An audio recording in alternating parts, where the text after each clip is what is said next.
اعوذ باللہ من الشیطان الرجیم بسم اللہ الرحمن الرحیم۔ عزیزان من، آج جون 1984 کی 29 تاریخ ہے، رمضان المبارک کا آخری جمعہ ہے۔ درس قرآن کریم کا آغاز سورہ النازعات کی آیت 31 سے ہو رہا ہے، 279/31۔ آپ کو یاد ہوگا کہ سابقہ درس کو پچھلی آیت کے ایک لفظ تک ہی محصور رہا، بعد ذالک والارض بعد ذالک دہاہا، اور میں نے یہ عرض کیا تھا فرانسیسی محقق ڈاکٹر مورس بقائے کے تشریحات کے مطابق کہ اس نے کس طرح اس ایک لفظ اور اس کی تشریح جو قرآن نے دوسرے مقام پر دی ہے رتوں کو فتح کہہ کر، اس کی تشریح میں کس طرح یہ چیز کہی تھی، اور ارباب سائنس کو پکار کر کہا تھا کہ مجھے بتاؤ کہ آج سے 1400 سال پیشتر کوئی انسانی فکر یہ باتیں کہہ سکتا تھا جو آج سائنس کے انکشافات کی وجہ سے ہمارے سامنے آئی ہیں؟ تو اس سے تم کس نتیجے پہ پہنچتے ہو؟ میں تو کم از کم اس کے سوا کسی نتیجے پہ پہنچتا نہیں کہ یہ کسی انسان کا کلام نہیں ہو سکتا، ایک لفظ کی تشریح سے۔ اگلی آیت میں پھر وہ کھڑا ہو گیا ہے۔ تو قرآن نے کہا یہ تھا، اللہ تعالیٰ نے گویا یوں کہیے کہ قرآن کے متعلق یہ کہا ہے کہ یہ لقوم یعلمون لقوم یعقلون لقوم یتفکرون، یہ ارباب علم و دانش کے لیے ہے، عقل و فکر کی روح سے یہ سمجھ میں بات آ سکتی ہے، یہ ہے ہی اس قوم کے لیے جو علم و عقل سے کام لے۔ یہ وہ لوگ ہیں، یعنی وہ عقیدت کی روح سے ادھر نہیں آتے۔ اس نے کہا یہ تھا کہ جب میں بائبل کی طرف سے مایوس ہو گیا تو میں نے کہا ایک اور مذہب بھی ہے دنیا میں اتنا بڑا، اس کی بھی ایک کتاب ہے، ذرا دیکھ تو لوں اسے، وہ کیا کہتی ہے۔ یعنی یہ کہہ کے وہ آیا ہے سائنٹیفک طریق پر اس شخص نے تحقیق کی ہے، اس کا جو میدان ہے وہ سائنس کا میدان ہے، اسی میدان سے متعلق جو قرآن کی آیات ہیں تخلیق ارض و سما اور نظم و نسق کائنات سے متعلق، وہیں تک وہ اپنے آپ کو محدود اس نے رکھا ہے، اور پھر جن نتائج پہ وہ پہنچا ہے ایک ایک حقیقت کے بعد اس کا اعلان کرتا ہے اور کہتا ہے سائنسدانوں سے کہ بتاؤ مجھے کہ کوئی انسان یہ بات آج سے 1400 سال پہلے کہہ سکتا تھا۔ علم و عقل کی بنا پہ وہ بات ہوئی نا۔ ہمارے ہاں جو کچھ چلا آ رہا ہے اس میں علم اور عقل کا دخل ہی نہیں ہے، وہ ساری چیز تقلیداً ہو رہی ہے۔ اب بات آ گئی تقلیداً کی بھی، میں یہ بھی عرض کر دوں، روز آپ یہ ان کے مباحثے اور مناظرے سنتے چلے آ رہے ہیں، مقلد اور غیر مقلد کے۔ یہ دو فرقے ہیں، غیر مقلد وہ ہیں جنہیں اہل حدیث کہا جاتا ہے، وہ دوسرے ہیں مقلد کہ وہ کسی نہ کسی امام کی تقلید کرتے ہیں۔ دار حقیقت دونوں ہی مقلد ہیں، شخصیتوں کی تقلید کرتے ہیں، وہ کسی فقہ کے امام کی تقلید میں کہتے ہیں۔ یہ جو حدیثوں کے مجموعہ جمع کرنے والے جامعین حدیث جن کو کہتے ہیں امام بخاری وغیرہ، یہ ان کی تقلید کرتے ہیں۔ انہوں نے ایک حدیث کے متعلق کہہ دیا کہ یہ ہمارے قیاس میں، ہمارے خیال میں رسول اللہ صلی اللہ علیہ وسلم کی حدیث ہو سکتی ہے، اور انہوں نے 1300 سال تک یہ کہنا شروع کر دیا کہ رسول اللہ کی حدیث ہے۔ یہ ان کی تقلید ہے۔ بات تو کسی نہ کسی شخص پہ جا کے کھڑی ہو جاتی ہے، اور جب وہاں وہ آخری سند وہ شخص ہو جائے، خواہ وہ امام ہو فقہ کا، خواہ وہ جامعہ ہو حدیث کے کسی مجموعے کا، ایک شخصیت پہ بات کھڑی ہو جاتی ہے، وہاں تحقیق نہیں ہو سکتی، پھر علم کا کوئی کام نہیں، عقل اور فکر اور دانش کا کوئی کام وہاں نہیں۔ وہ تو یہ ہے کہ انہوں نے یہ بات کہہ دی، مقلدین نے کہہ دی کہ فلاں امام نے فلاں فقہ کی کتاب میں در مختار میں عالمگیری میں ہدایہ میں یہ آیا ہے، انہوں نے یہ کہہ دیا کہ بخاری میں مسلم میں نیشاپوری میں یہ آیا ہے۔ وہی کھڑے ہیں جامد، پتھروں کی طرح مقام ایک مقام کے اوپر جامد جہیم کی زندگی ہے، رکے ہوئے ہیں. اور انسانی علم تو آپ دیکھ رہے ہیں کہ وہ لمحہ بلمحہ لحظہ بلحظہ پھیلتا جا رہا ہے، بلند ہوتی چلی جا رہی ہے اس کی سطح. تو قرآن تو ان ارباب علم و عقل کے لیے جا تھا جو سمجھیں. وہ جن لوگوں نے تفسیریں لکھی آج سے 1000 سال پہلے، 500 سال پہلے، انہوں نے اگر یہ کچھ لکھ دیا ہے تو ان کے خلاف کوئی اعتراض نہیں کیا جا سکتا. اس زمانے کی علمی سطح ہی اتنی تھی، خود ان کی علمی سطح بھی نظر آتا ہے کہ کچھ ایسی اتنی تھی. ٹھیک ہے، اصل چیز جو وجہ تعصف یا باعث اعتراض ہے وہ یہ کہ زمانہ آگے بڑھتا چلا جا رہا ہے اور یہ لوگ اسی کو حرف آخر سمجھتے چلے آ رہے ہیں. اس طرح سے تو نہ علم آگے بڑھ سکتا ہے، نہ فکر کی سطح بلند ہو سکتی ہے، نہ قرآن کا مفہوم سمجھ میں آ سکتا ہے. دہا کا میں نے عرض کیا تھا کہ ایک چیپٹر لکھا، اس میں بات سمجھ میں آئی قرآن نے کیا کیا. آگے بڑھا ہے وہ اخرج منہا ماءہا و مرعاہا. عام معنی اور تفسیر آپ، اور پھر اس میں سے زمین میں سے پانی نکالا، اور مرا کے معنی چارہ یا نباتات یا چیزیں نکالی. یہ چیز سیدھی سی بات، صاف سی بات ہے.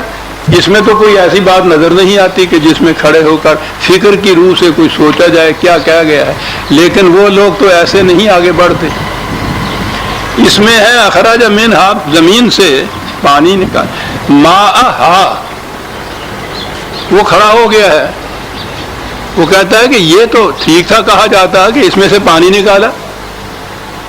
ماءہا اس کا پانی نکالا، کہتا ہے یہ ماءہا کیوں کہا اس نے؟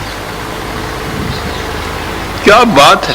سوچنے والے تو یوں سوچنے کہ ماء صرف کہا جاتا تو بات تو بن جاتی اس سے. ہم سب یہی کہتے ہیں کہ یہ پانی ہے.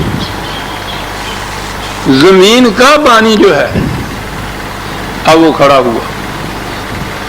یہ جو اس وقت ہمارے ہاں پانی ہے یہ تو ایک سائیکلک آرڈر اس کو کہتے ہیں، گردش کی بات ہے.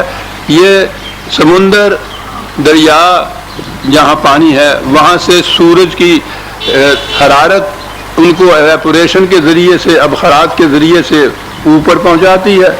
وہاں جہاں کہیں ایٹماسفیئر میں، فضا میں ٹھنڈک زیادہ ہوتی ہے وہاں جا کے یہ بھاری ہو جاتے ہیں جس کو بادل کہا جاتا ہے.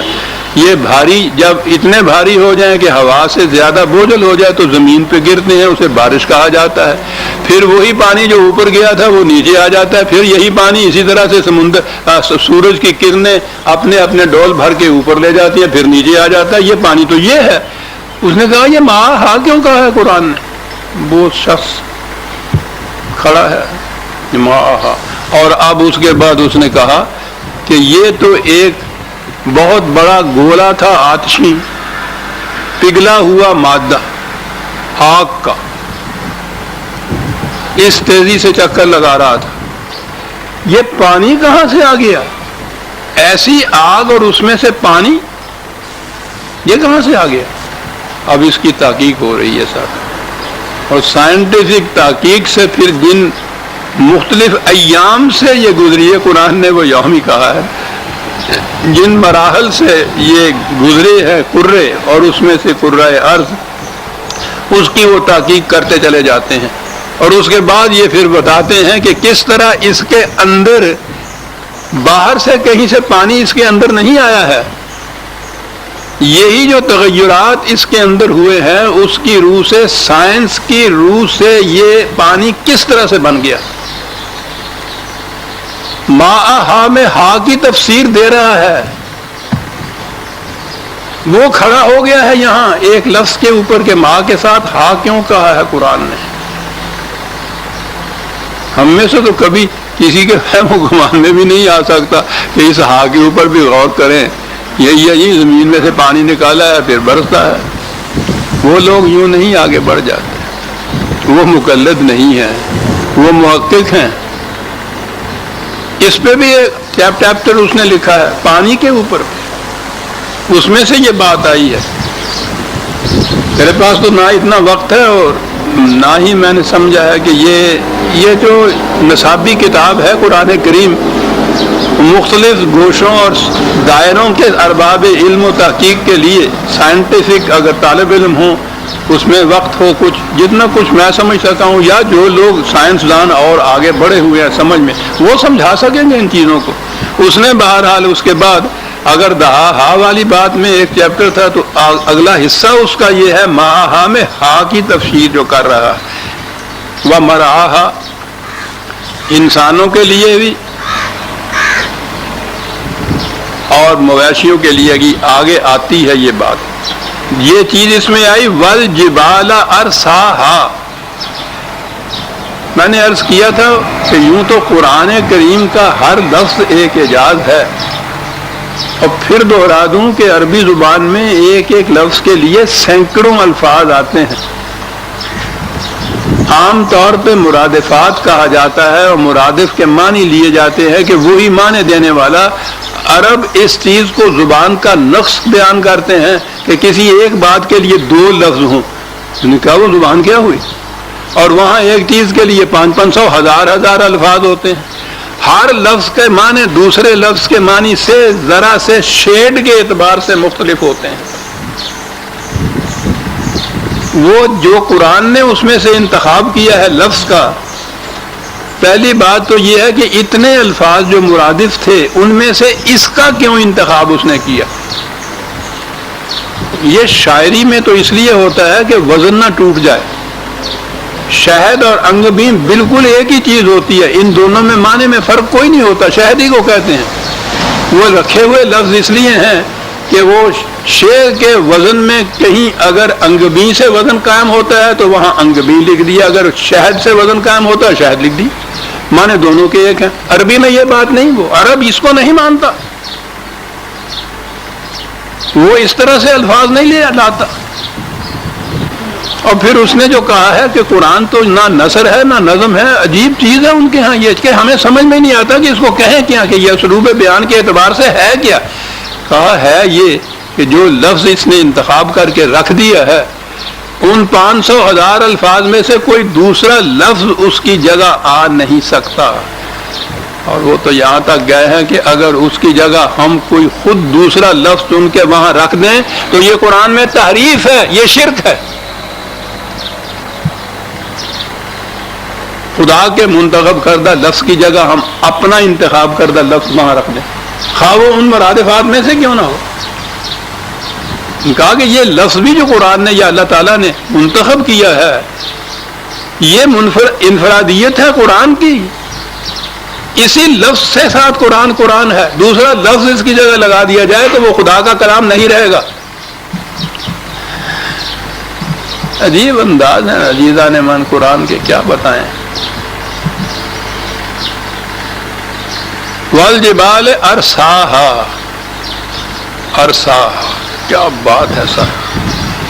یہ رسا یا مرسا، کشتی جب لنگر انداز ہو جاتی ہے اس وقت اس کو کہتے ہیں۔ اب کیا بات اس میں ہوتی ہے، یہی لفظ کیوں آیا ہے ارسا مرسا بھی آگے آتا ہے لفظ اس کے لیے۔ یسألونک عن الساعۃ ایان مرساہا، یہ جبال کے لیے یہاں آیا ہے یہ ارساہا، یہ کیا بات ہے۔ کشتی چل رہی ہوتی ہے پانیوں کے اوپر، کسی ایک مقام پہ آ کے کھڑی ہو جاتی ہے۔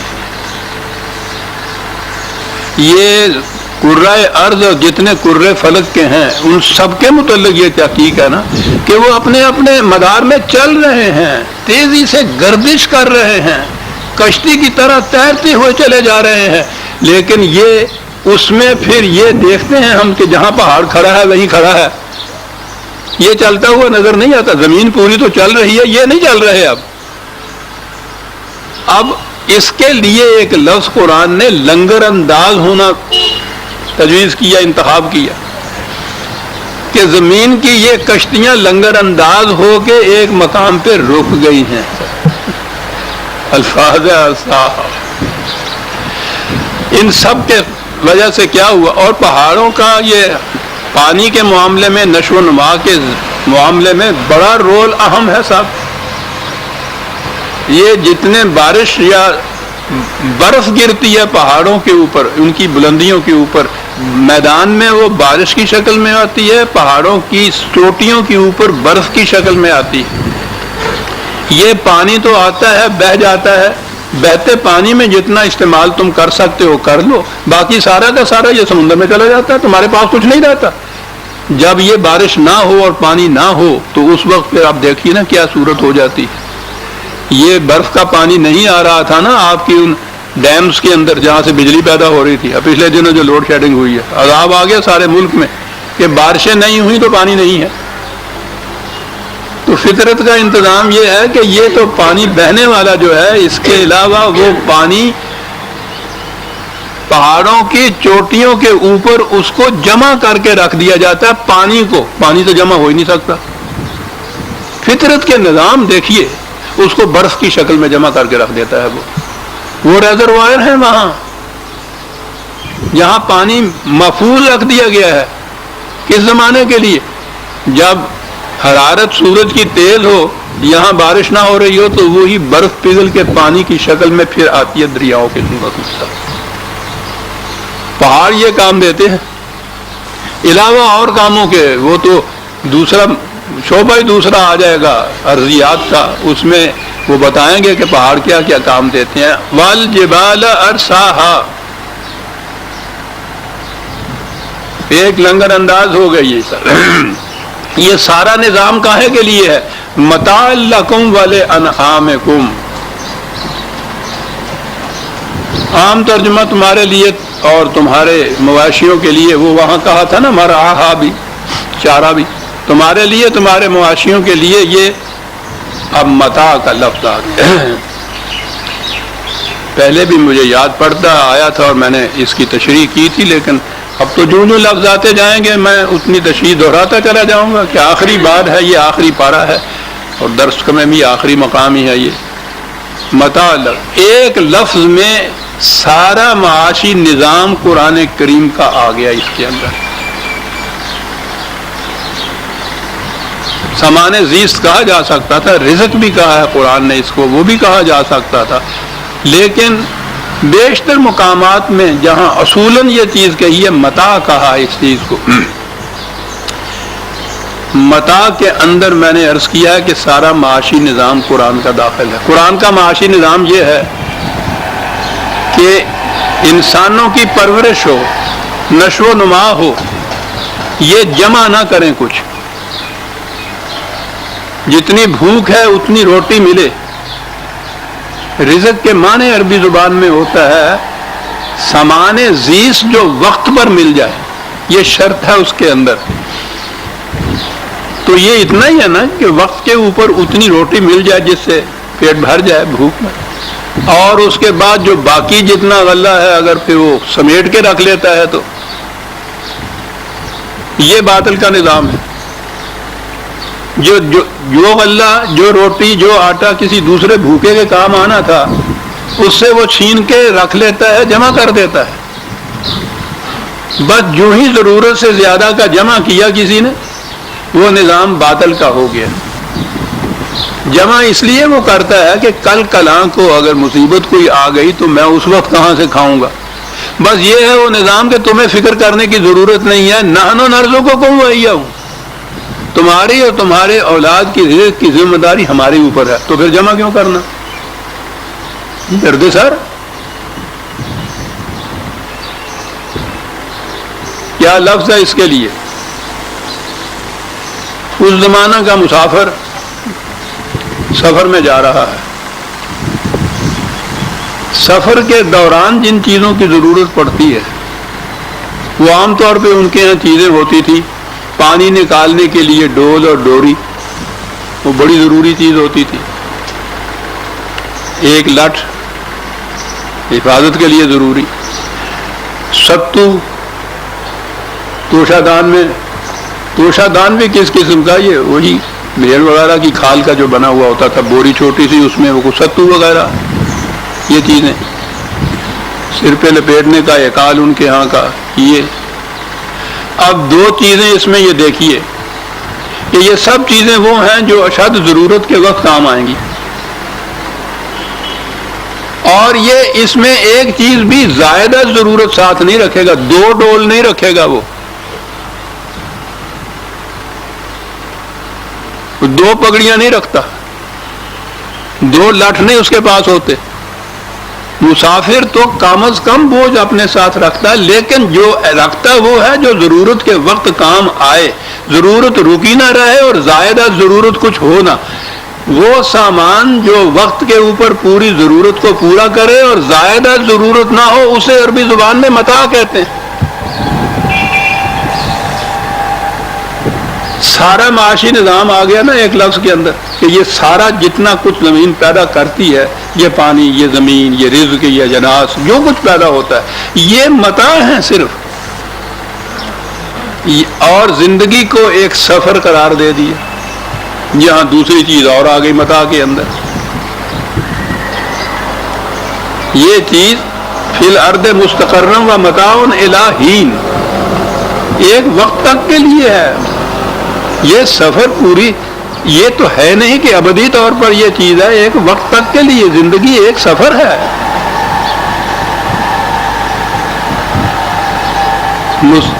اس کے اندر یہ چیز ہے نہیں کہ یہ ابدی طور پر رہنے کا ٹھکانہ ہے. آگے چلنے کے لیے سفر بتا دیا. اور یہ سارا سامان زیست وہ ہے جو جس کی مسافر کو ضرورت پڑتی ہے سفر کے دوران، اور پھر جب وہ سفر ختم ہو جاتا ہے تو جو چیز بھی یہ ہوتی ہے ان کو اتار کے بھی رکھ دیتا ہے نا. معاملہ ختم ہوا، سفر ختم جو ہو گیا. اب یہ ساری زندگی کے سامان زیست کے لیے متاع کا لفظ استعمال کرنا، عربی زبان میں اس کے لیے سینکڑوں الفاظ آتے ہیں. ان میں سے یہ لفظ چنا گیا ہے. چننے والا جو خدا ہے علیم و خبیر، اسے پتہ ہے کہ معاشی نظام جو ہم تجویز کر رہے ہیں اس نظام کو سمجھانے کے لیے یہی لفظ ہو سکتا ہے، اس کی جگہ دوسرا لفظ ہی نہیں آ سکتا.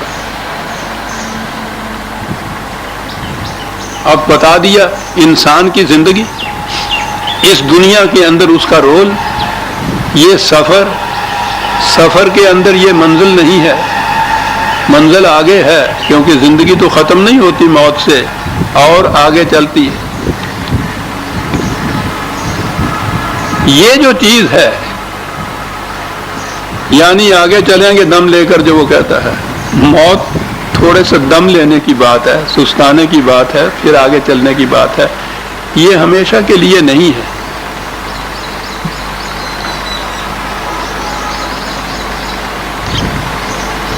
مقام پرورش آہو نالا ہے یہ چمن، بڑی خوبصورتی سے یہ بات کہی ہے. مقام پرورش آہو نالا ہے یہ چمن، نہ سیر گل کے لیے ہے نہ آشیاں کے لیے. یہ ہے زندگی اور اس کے سامان کے لیے لفظ متاع لکم ولانعامکم. پوری نوع انسانی سے یہ مخاطب ہے، اور یہ قوم یہاں کہا، دیکھیے کیا کہہ گیا، وہ یہ سب کے لیے ہے. یہ نہیں ہے کہ اس میں سے کچھ تو وہ ہیں جن کی بھوک کا سامان ہے اور باقی بھوکے رہیں گے. یہ سارے پوری نوع انسانی کے لیے ہے. نوع انسانی اپنے لیے بھی، اور یہ جتنے ڈومیسٹک اینیمل جن کو کہتے ہیں نا، مویشی وغیرہ حیوانات جو تم نے اپنے ہاں پال کے، انعامکم کہا ہے یہاں. یہ پورا انعام جتنے بھی باہر جنگلوں میں، کھیتوں میں، پہاڑوں پہ آپ کے حیطۂ تحویل میں نہیں ہے، آپ کی ذمہ داریوں کے اندر جو نہیں ہے، ان کی ذمہ داری نہیں عائد ہو رہی.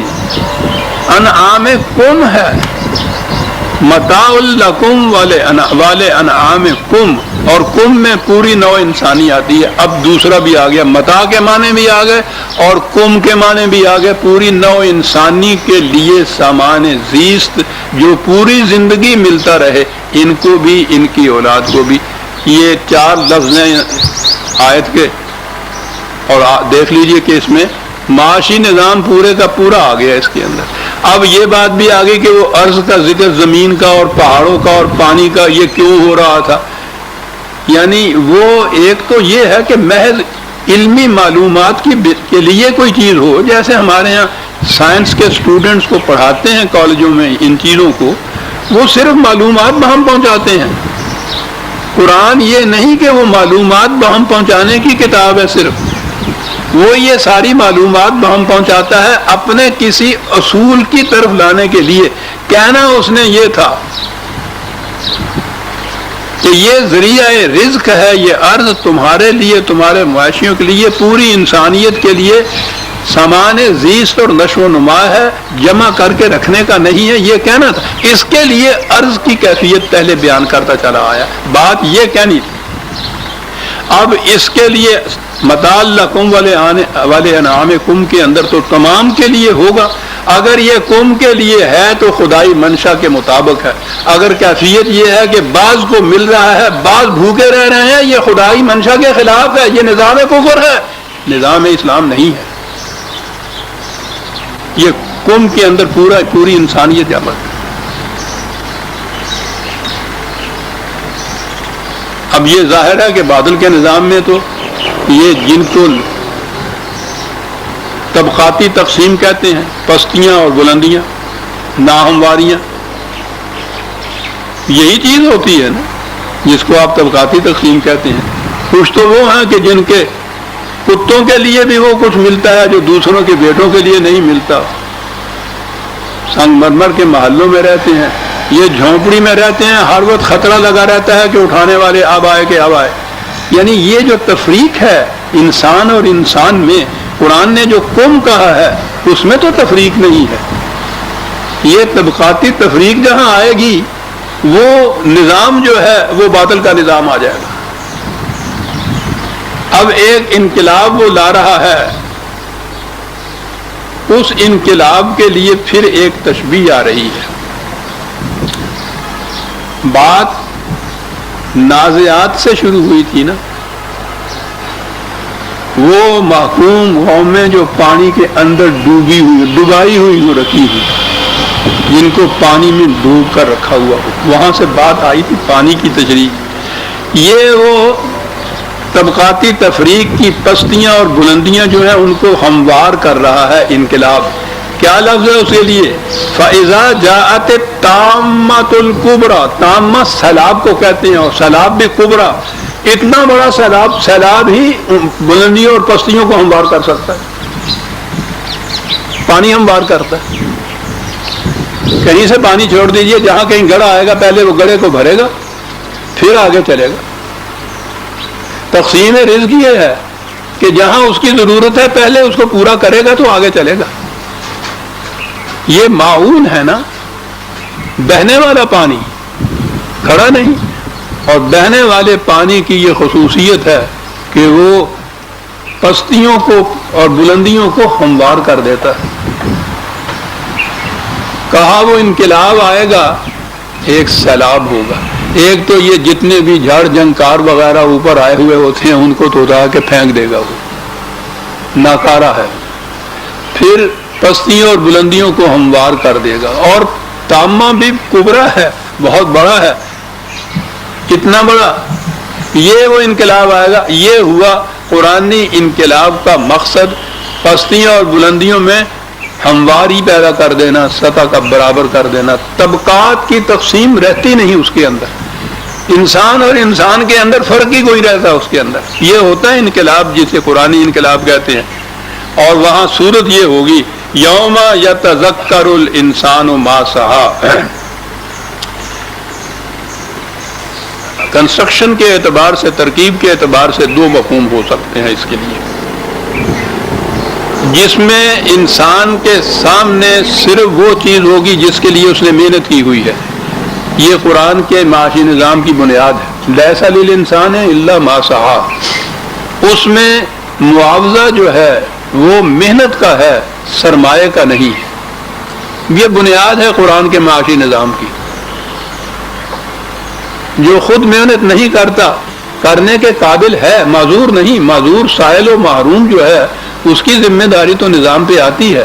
جو محنت کرنے کے قابل ہے لیکن خود محنت کر کے کما کے نہیں کھاتا، اس کا خدا کے رزق میں کوئی حصہ نہیں ہوتا۔ محنت کا معاوضہ، پھر آگے بات چلی جائے گی۔ یہ کیپیٹلسٹک سسٹم جس کو آپ کہتے ہیں اس کی بنیاد اس پہ ہے کہ معاوضہ سرمایہ کا ہوتا ہے، محنت کا نہیں۔ ایک تو یہ ہے کہ انسان اس کے سامنے صرف وہ چیز ہوگی جس کے لیے جس کے لیے اس نے محنت کی ہے۔ یہ دوسرے معنی اس کے ہو سکتے ہیں کہ اس میں پھر انسان کے سامنے وہ چیزیں آ جائیں گی جس کے لیے اس نے کوشش کی تھی. اگر اس کو ماضی کے معنی میں لینا ہو تو یہ آ سکتا ہے کہ بات وہی ہے. محنت کا ماحصل جو ہے، اور میں نے ایک جگہ لکھا ہے کہ محنت کا معاوضہ بھی نہیں کہنا چاہیے. معاوضہ تو کوئی دوسرا ڈیٹرمن کرتا ہے نا، جیسے یہ مزدور کو مزدوری کتنی دینی چاہیے، یہ فیکٹری کے اندر ہے کتنی مزدوری دینی چاہیے، وہ مالک جو ہے کارخانے کا وہ متعین کرتا ہے اس کو. یہ مزدور نہیں اپنے لیے متعین کرتا کہ میرا گزارا اتنے میں ہوگا مجھے اتنا دیجیے، وہ نہیں بات ہوتی. تو اس لیے میں نے عرض کیا ہے کہ معاوضہ ویجز ہوتے ہیں جو یہ لوگ ڈیٹرمن کرتے ہیں. ماحصل محنت کی، جو اس محنت کی پیداوار ہے اس کا حقدار یہ مزدور ہے، محنت کرنے والا. بہرحال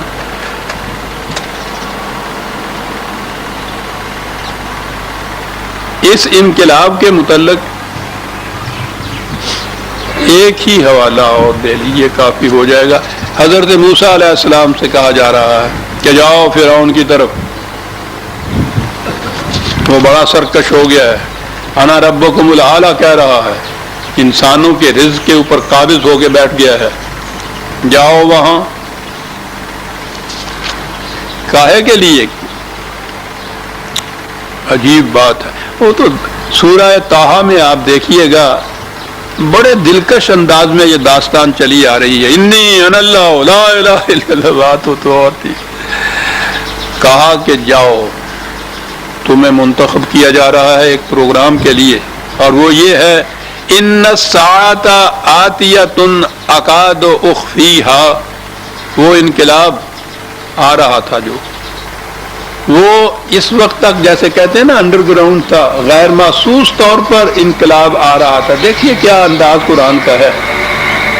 تو انقلاب جو آتے ہیں جس کی تیاریاں اس کی ہوتی ہیں، وہ تو یہ کہتا ہے کہ جب تک ذہنیت نہیں بدلے گی باہر کی دنیا میں تبدیلی نہیں آئے گی. تو ذہنیت بدلنے میں بھی وہ انقلاب کے مراحل، انقلاب اپنے مراحل طے کر رہا ہوتا ہے.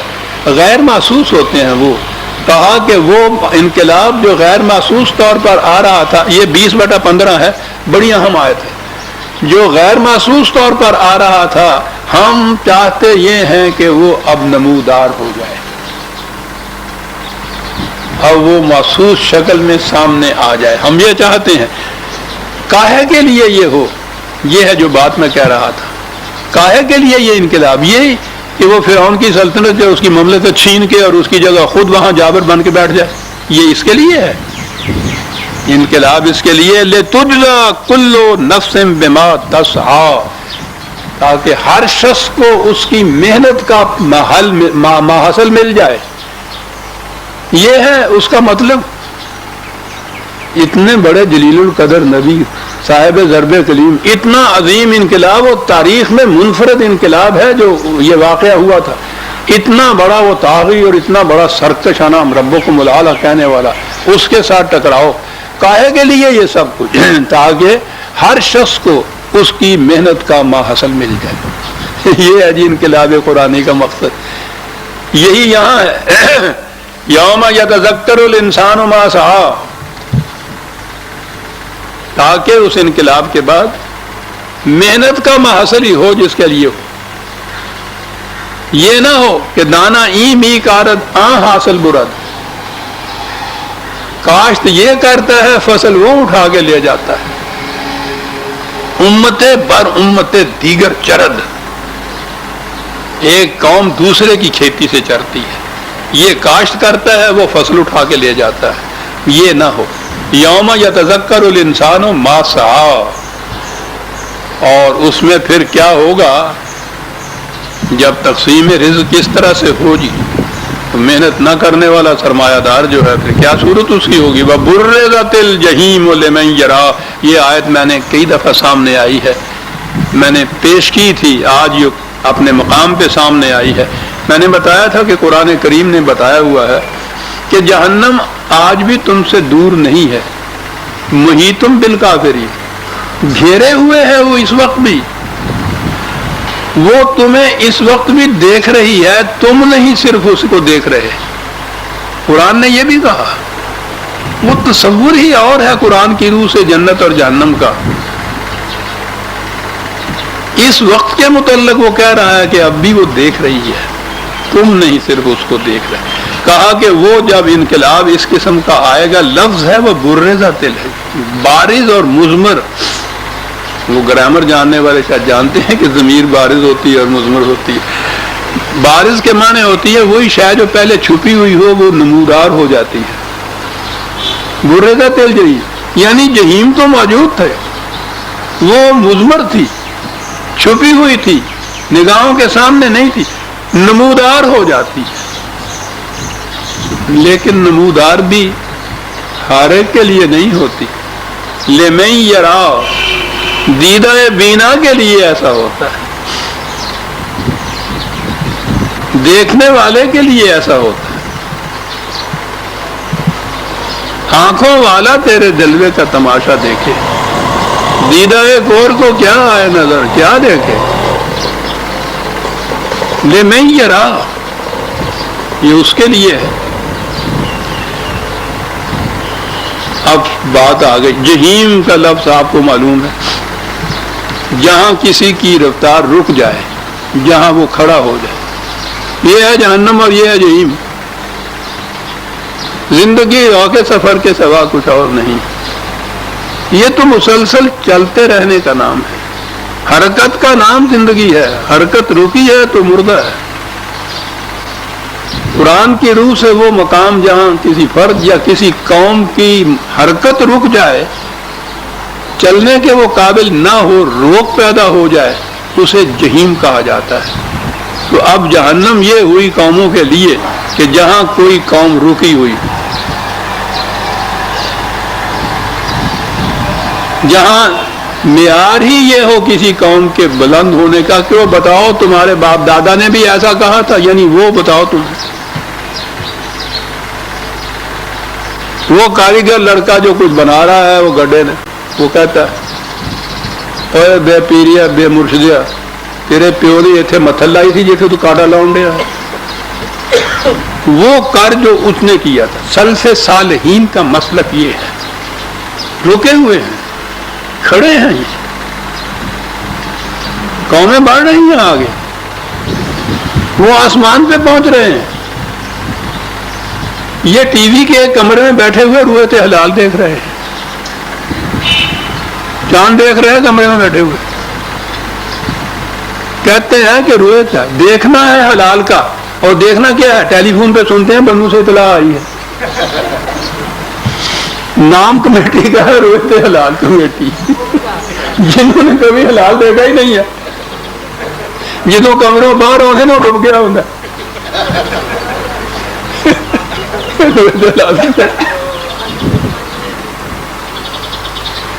پھر باتیں چلتی ہیں، مطلع اپنا اپنا ہے۔ ایک طرف یہ ہے کہ اپنا اپنا مطلع ہے کہ جہاں کے لوگ ہیں وہاں نظر آئے تو پھر ان کے یہاں کی عید ہے، دوسری طرف یہ ہے کہ ان کے یہاں شکاگو سے بھی اگر ٹیلی فون آ جاتا ہے نا تو اطلاع ہوتی ہے کہ عید ہو گئی جی، اور مطلع اپنا اپنا بھی ہے۔ یہاں پہنچ جاتی ہیں قومیں جب سوچنا چھوڑ دیں تو، ورنہ یہ کوئی ایسے فلسفیانہ مدارک نہیں ہے کہ اس کے لیے ارسطو کے دماغ کی ضرورت ہے کہ جب تم کہتے ہو مطلع اپنا اپنا ہے تو پھر سیدھی بات ہے، لاہور میں بیٹھے ہو یہاں چاند نظر آیا تو کہو کہ آپ ہو گئے، مطلع اپنا اپنا بھی ہے، یہ حدیث شریف بھی کوٹ کر دیں، اور اطلاع ان کو شکاگو سے ملے اس کے متعلق بھی، یا نہیں بنوں سے مل جائے، کہیں سے اطلاع ان کو مل جائے ٹیلی فون پہ، رویت حلال ہے اور ٹیلی فون کے اوپر فاصلہ ہو رہا ہے۔ مجھے ان پہ تنقید کرنے کی ضرورت نہیں، میرا میدان نہیں، میں یہ عرض کر رہا ہوں کہ جب انسان کسی مقام پہ عقل و فکر سوچ چھوڑ دے اور کھڑا ہو جائے پھر اس کی یہ صورت ہے۔ اس کے لیے سند کیا ہے جو تم کر رہے ہو؟ فلاں تفسیر میں یہ آیا ہے، فلاں حدیث میں یہ آیا ہے، فلاں امام نے یہ کہا ہے، ان کا کہا جو کچھ کہا ہوا، رکے ہوئے کھڑے ہیں، خود نہیں کچھ سوچا جا سکتا۔ جہیم یہ ہے، اور بات اس کے اندر ایک اور بڑی عجیب، برزت الجحیم لمن یرا، دیکھنے والے کے لیے۔ قرآن تو ان کے سامنے بھی ہے، الفاظ بھی ہیں، عربی زبان بھی جانتے ہیں، اور عرب تو پھر ان کی زبان بھی یہ ہے، یہ تو سارا کچھ ہے۔ پھر کیا بات ہے جو انہیں نظر نہیں کچھ آتا؟ اس لیے لمن یرا، دیدہ بینا کے لیے ہے، آنکھ کا نور دل کا نور نہیں. جس کو یہ آئی سائٹ کہتے ہیں اس سے مراد نہیں ہے. یہ بینائی اور چیز ہوتی ہے، بصیرت ہے، بصارت نہیں ہے. کیا چیز نمودار ہو کے سامنے آئے گی؟ برادران عزیز، پھر میں وہی کہوں گا کہ وقت تھوڑا ہے، زندگی کا کچھ پتہ نہیں، ورنہ قرآن تو ایک ایک لفظ اس کا دامن دل می کشد کے جا این جاس، ایک ایک لفظ پکڑ لیتا ہے اس کا ساتھ. برزۃ الجحیم کہا ہے یہاں. کیا چیز نمودار ہو کے سامنے آئے گی؟ کیا چیز کوئی اس طرح کا وہ ان کے ذہن میں تو یہ نا بہت بڑا تنور ہے بھڑکنے والا، اس میں لکڑیاں ہیں، اس میں شعلے اٹھ رہے ہیں، وہ سامنے آئے گا. یہاں جحیم سامنے آئے گی. 39/48 نکالیے، بڑی اہم آیت ہے. کہا کیا چیز ہے جو سامنے آ جائے گی؟ آج جو کچھ کر رہے ہیں اس کا بیشتر حصہ جو ہے چھپا کے رکھا جاتا ہے. اس کے نتائج بھی غیر محسوس طور پر ان کے ہاں مرتب ہوتے جاتے ہیں. اس کی ذات کے اوپر ان کا اثر ہوتا ہے، وہ ان کو دیکھ نہیں سکتے. اس دن جس دن یہ چیز نتائج سامنے آتے ہیں 39/48 ہے یہ، وہاں برزۃ الجحیم ہے. کیا ہے وَبَدَا لَهُمْ سَيِّئَاتُ مَا كَسَبُوا، جو کچھ انہوں نے کیا تھا اس کی ناہمواریاں ہی نمودار ہو کے سامنے آ جائیں گی. یہی جحیم ہے. اپنے اعمال نے جو ناہمواریاں پیدا کی تھی، جو غلط نقش اور اس کے اوپر مرتسم ہوئے تھے، جو ان کی ذات پہ ان کے اثرات مرتب ہوئے تھے، جو یہ نہیں دے رہے تھے، دیکھ رہے تھے، یہ جحیم کا نمودار ہونا جو ہے وَبَدَا لَهُمْ سَيِّئَاتُ مَا كَسَبُوا وَحَاقَ بِهِم مَا كَانُوا بِهِ يَسْتَهْزِئُونَ. اور جن نتائج کے متعلق یہ مذاق اڑاتے تھے کہ کہاں کی جزا اور سزا، وہ ان کو گھیر لے گا چاروں طرف سے. یہی تو جحیم ہے. بَدَا لَهُمْ سَيِّئَاتُ مَا كَسَبُوا، ان کے اپنے اعمال کی پیدا کردہ ناہمواریاں ابھر کر سامنے آ جائیں گی.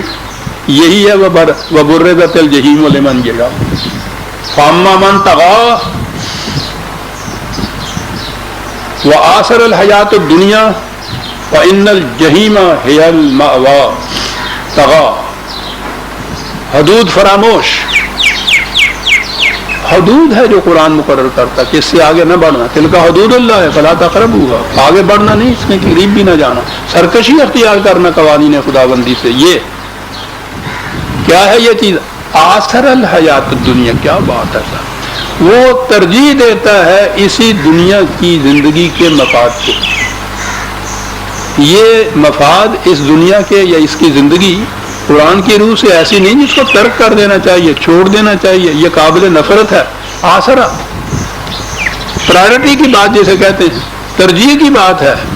دو چیزوں میں جب ٹکراؤ ہو، ایک طرف اتنا کچھ، اتنا روپیہ مل رہا ہو، دوسری طرف یہ ہو کہ یہ قانون خداوندی کی روح سے ناجائز ہے، اب اس میں کس بات کو وہ ترجیح دیتا ہے؟ خدا کے اس قانون اور حکم کو ترجیح دیتا ہے یا اس 1000 روپے کو ترجیح دیتا ہے؟ دونوں میں کس کو وہ ترجیح دیتا ہے؟ یہ سارا ٹکراؤ یہ ہے زندگی کے اندر. غلط اور صحیح، حق اور باطل کا ٹکراؤ ہی یہ ہے کہ اس ٹکراؤ میں تم ترجیح کس چیز کو دیتے ہو. آثر الحیات الدنیا جامعہ طور پہ کہہ دیا کہ جہاں طبعی مفاد میں اور اقدار خداوندی کے اندر ٹکراؤ پیدا ہو جائے، اس میں یہ شخص مفاد طبعی کو ترجیح دیتا تھا اقدار خداوندی پر. یہ ہے وہ سیئات، یہ ہے جس کی وجہ سے جہیم کے اندر فَإِنَّ الْجَحِیمَ هِیَ الْمَأْوَىٰ، تو اس کا ٹھکانہ جو ہے جہیم ہے. وَأَمَّا مَنْ خَافَ مَقَامَ رَبِّهِ وَنَهَى النَّفْسَ عَنِ الْهَوَىٰ فَإِنَّ الْجَنَّةَ هِیَ الْمَأْوَىٰ. اب اس کے مقابل میں دوسرے لوگ آ گئے. وہ طغا تھا، بڑھ گیا، آگے بڑھ گیا. یہاں لفظ ہے نہا، خاف مقام ربہ، کیا بات ہے. یہ جو عام طور پہ کہتے ہیں نا کہ یہ جو جرم سے باز رکھتی ہے یہ چیز کہ پکڑا جاؤں گا، عدالت کے کٹہرے میں کھڑا ہو جاؤں گا، وہاں سے پھر وہ حکم ملے گا سزا کا. وہ جو ہے نا عدالت میں کھڑا ہونا، یہ ہے خاف مقام ربہ. جس کو یہ خیال رہے کہ میں نے عدالت خداوندی میں کھڑا ہونا ہے، بڑی عجیب چیز ہے. کیا ہے وہ پھر کیا کرتا ہے؟ نہن نفس عن الہوا، ہر چیز سے اپنے آپ کو باز نہیں رکھتا. یہ عجیب لفظ ہے ہوا جو ہے. قرآن میں ہے کہ لقد خلقنا الانسان فی احسن تقویم ثم رددناہ اسفل السافلین. ہم نے تو اس کو احسن تقویم کے لیے پیدا کیا تھا، انسان کو بلندیوں کے لیے پیدا کیا تھا. یہ کمبخت اپنے آپ کو پست سے پستر مقام کی طرف لے جاتا ہے، نیچے کی طرف لے جانا بلندیوں کی بجائے. یہ عربی زبان میں ہوا اس چیز کو کہتے ہیں جو نیچے کی طرف لے جائے. پہاڑ کی چوٹی سے کسی پتھر کو اگر چھوڑا جائے تو وہ جس تیزی سے نیچے آتا ہے اپنے مومنٹم سے ہی وہ نیچے چلا، تیز تر نیچے چلا آتا ہے. وہ ہوتا ہے جس کو ہوا کہتے ہیں، کہ جس نے ان چیزوں سے اپنے آپ کو روکے رکھا جو اس کو پستیوں کی طرف لے جانے والی ہے. کتنا جامع لفظ ایسا. احکام و اقدار خداوندی کے اتباع سے کیا حاصل ہوتا ہے؟ ارتقاء حاصل ہوتا ہے. انسانیت بلندیوں کی طرف جاتی ہے. ان کو چھوڑ دینے کا کیا نتیجہ نکلتا ہے؟ پستیوں کی طرف آ جاتی ہے انسان. ایک فرد، اس کی ذات بھی پستیوں کی طرف آتی ہے، معاشرہ بھی، اقوام بھی، انسانیت بھی پستیوں کی طرف آتی ہے. نہن نفس، کیا بات ہے عربی زبان کی. ایک کاش وقت ہوتا ہے. اس کے معنی تو ہوتا ہے روک دیتا ہے جو شخص، یہی معنی ہم کرتے ہیں. لیکن یہ عرب قوم جب یہ زبان بنا رہے تھے تو میں کہہ رہا ہم تو وجد میں آ جاتے ہیں. ان پڑھ قوم دنیا کا تاریخ خطہ اور زبان بنانے میں یہ کیفیت اس کی. ان کے ہاں بھی وہی تو تھی نہیں. وہی کی عدم موجودگی میں کیا چیز تھی جو غلط چیزوں سے روکتی تھی؟ وہ ایک چیز جو اندر سے روکنے والی انسان کی ہے، اس کا نام انہوں نے عقل رکھا. عقل کے معنی یہ روکنے والی چیز جس سے کسی چیز کو باندھ دے. وہ اونٹ کو وہ ہر جگہ کھونٹے تو ہوتے نہیں تھے کہ رسی سے اس سے باندھ دیتے تھے، کھڑا کرتے تھے. اس کا پاؤں اٹھا کے تو اس کی اوپر ران کے ساتھ دورہ کر دیتے تھے اور ایک رسی سے اس کو باندھ دیتے تھے. یہ رسی عقیلہ کہلاتی تھی، عقل. یہ عجیب قوم تھی. کیا بات ہے عقل. یہ جو عربوں کے آپ نے دیکھا لباس پہنے ہوئے سر کے اوپر وہ جو ایک رسہ سا لپیٹا ہوا ہوتا ہے نا، اس کو ایک آل کہتے ہیں. وہ اس کپڑے کو باندھ دیتے ہیں کہ گر نہ جائے. تو وہ چیز جو انسان کو غلط راستے سے روکتی تھی اس کا نام عقل بھی تھا اور نہیتن بھی اس کا نام تھا. یہ نہیں جس کو کہتے ہیں اس کے معنی باندھ دیتا ہوتا تھا، اس کے معنی روکنا تھا. دونوں کے معنی عقل تھی. یہ قوم اس زمانے میں کہ جب وہی نہ ہو کسی کے ہاں تو پھر عقل سے کام لے، وہ بھی کچھ کام دے جائے گا. جہاں وہی کو طاق نسیہ بنا دیا جائے اور عقل کو کہہ دیا جائے مردود، تو پھر ثم رددناہ اسفل سافلین. ونہى النفس عن الهوى، نہا کا لفظ دیکھیے کہاں آ گیا ہے. فإن الجنة هي المأوى، وہ جنت ہے اس کا مقام، وہ جہاں جہیم کے مقابلے کے اندر. یسألونک عن الساعة ایان مرساها، یہ مرسا کا لفظ، یہ پوچھتے ہیں اس انقلاب کے متعلق. اب یہ نہیں کہا کہ وہ کب آئے گا، کہا کہ وہ کشتی کب لنگر انداز ہوگی. کیا بات ہے اس کی. یعنی وہ انقلاب چلا تو آ رہا ہے، وہ چلا آ رہا ہے. پوچھتے یہ ہیں کہ کہاں لنگر انداز ہوگی یہ کشتی، کب لنگر انداز ہوگی یہ کشتی. انقلاب جو یکدخت میں نمودار نہیں ہو جاتا بلکہ وہ آہستہ آہستہ مرتب ہو رہا ہوتا ہے، چل رہا ہوتا ہے. وہ پاؤں پاؤں کشتی تیرتی ہوئی آ رہی ہوتی ہے. وہ جہاں آ کے وہ رک جاتی ہے، لنگر انداز ہو جاتی ہے، اس کا نام ہم انقلاب رکھتے ہیں کہ وہ محسوس طور پر ہمارے سامنے آتا ہے، ورنہ بہت پہلے سے چلا ہوا ہوتا ہے وہ۔ اب یہ کہنا کہ یہ پوچھتے یہی ہے کہ یہ اس انقلاب کی کشتی کہاں اور کب لنگر انداز ہوگی، فی ما انت من ذکراہا، تمہیں اس سے غرض نہیں ہے کہ یہ کب آئے گی۔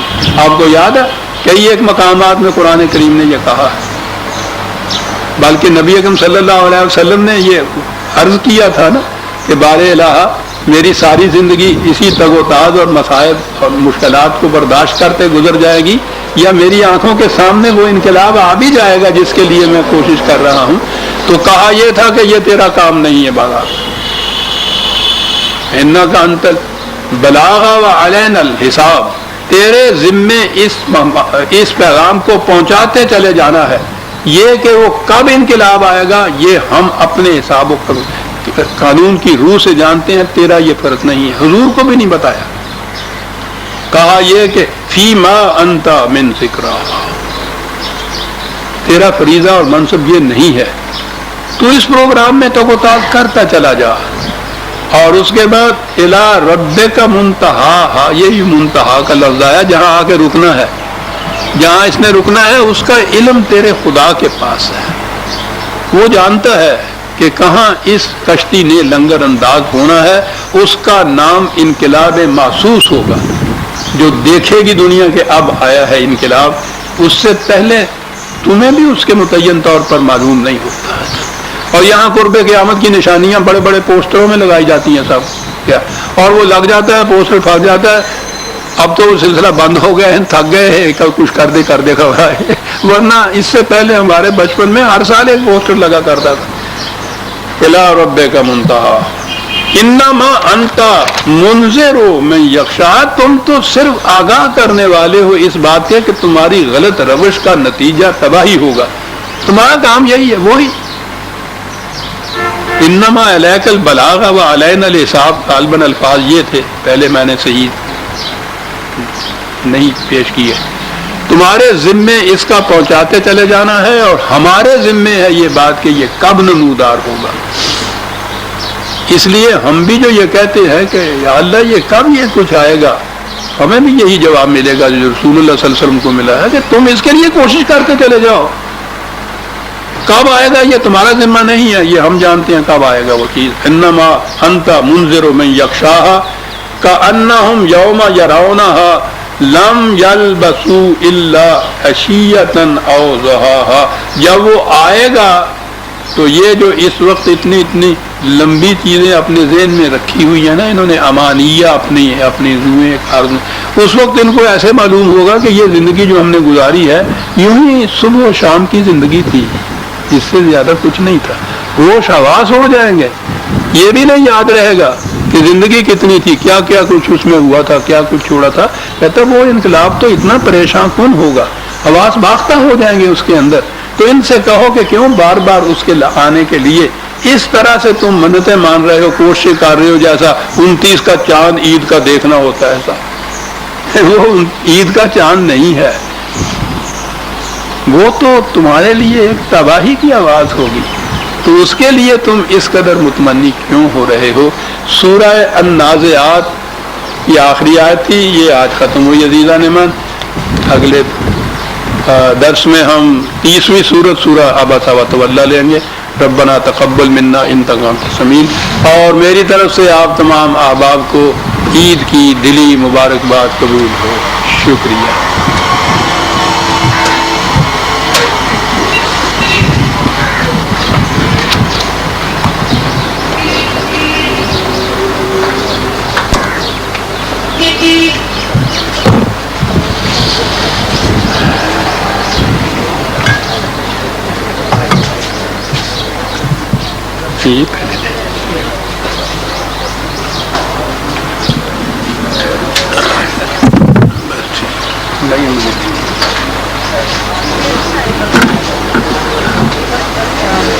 ایسا تو وہ کب لے آئے تھے وہاں سے لاش کو؟ تو اخبار میں تھا،